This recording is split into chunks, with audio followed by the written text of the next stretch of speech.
যৌন ক্ষমতা বৃদ্ধি করতে পারবেন, মর্দানি শক্তিকে স্থির করতে পারবেন, দীর্ঘক্ষণ ধরে সহবাস করতে পারবেন, এমনকি সহবাসে বাজি ধরতে পারবেন। বন্ধু, এটা জানো তানো কোনো গাছ নয়, এটা লজ্জাপতি গাছ। মনে রাখবেন, লজ্জাপতি গাছ দুই প্রকারের হয়ে থাকে, সাদা লজ্জাপতি এবং কালো লজ্জাপতি, তবে দুটাই সমগুণ বিশিষ্ট। বন্ধু, এটা খুবই পাওয়ারফুল একটি ভেষজ। এই গাছটি আপনি শহরে গ্রামে দু জায়গাতেই সহজে পেয়ে যাবেন, তবে গ্রামে বিভিন্ন পরিত্যক্ত জমিতে রাস্তার পাড়ে ব্যাপক পরিমাণে পাওয়া যায়। আর এই শহরের মধ্যে বিভিন্ন পার্কে বা বিভিন্ন রাস্তার পাশে আপনি দেখতে পাবেন এই গাছটি। এই গাছটি কোথাও দেখলে আপনি সঙ্গে সঙ্গে উঠায় নেবেন। বন্ধু, খুবই কার্যকরী একটি গাছ।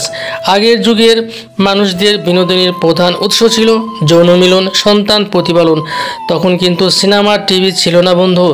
তখন এই বনাজি গাছগাছালির চিকিৎসার মাধ্যমে তারা ঘন্টা ঘন্টা ধরে যৌন মিলন করতেন। খুবই কার্যকর এই গাছ বন্ধু, খুবই পাওয়ারফুল একটি ভেষজ। আয়ুর্বেদিক শাস্ত্রে এই লজ্জাপতি গাছের চেয়ে ভালো কোনো গাছ নেই বললেই চলে। অল্প বয়সে যারা দুর্বল হয়েছে এবং যৌন মিলন করতে গিয়ে 1-2 মিনিটের মধ্যে বীর্য বের হয়ে যাচ্ছে, কিংবা সহবাসে লিঙ্গ শক্ত হতে চাচ্ছে না, যদিও বা শক্ত হয় 1-2 মিনিটের মধ্যে আবার নরম হয়ে আসতেছে, বন্ধু এই সমস্যা দূর করতে পারবেন স্থায়ীভাবে এই গাছের মাধ্যমে। আপনার এই সমস্যা যদি থেকে থাকে তাহলে অতি সহজেই দূর করতে পারবেন। সেটা কোনো ডাক্তার কবিরাজের কাছে আপনাকে যেতে হবে না, আপনি বাসায় বসে এই ওষুধটি নিজেই তৈরি করতে পারবেন।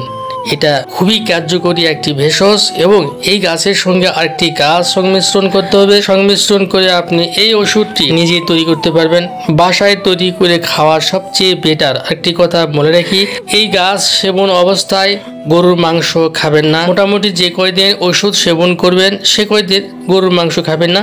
পানি প্রচুর পরিমাণে খেতে পারবেন এবং পানি প্রচুর পরিমাণে আপনাকে খেতে হবে। এই গাছটি যখন আপনি সেবন করবেন তখন আপনার শরীরে বিভিন্ন ধরনের সিমটম দেখা দিবে এবং শরীরটা কড়া কড়া ভাব মনে হবে, মনে হচ্ছে শরীরটা শুকাই যাচ্ছে, যে কারণে আপনি পানির পরিমাণটা অনেক বেশি করে খাবেন। তবে এই গাছ থেকে যেভাবে ওষুধ তৈরি করবেন আমি আপনাকে দেখিয়ে দেবো, বুঝিয়ে দেবো, ওরকমভাবে যদি আপনি বাসায় বসে নিজে তৈরি করতে পারেন সেটা আপনার জন্য অনেক বেটার।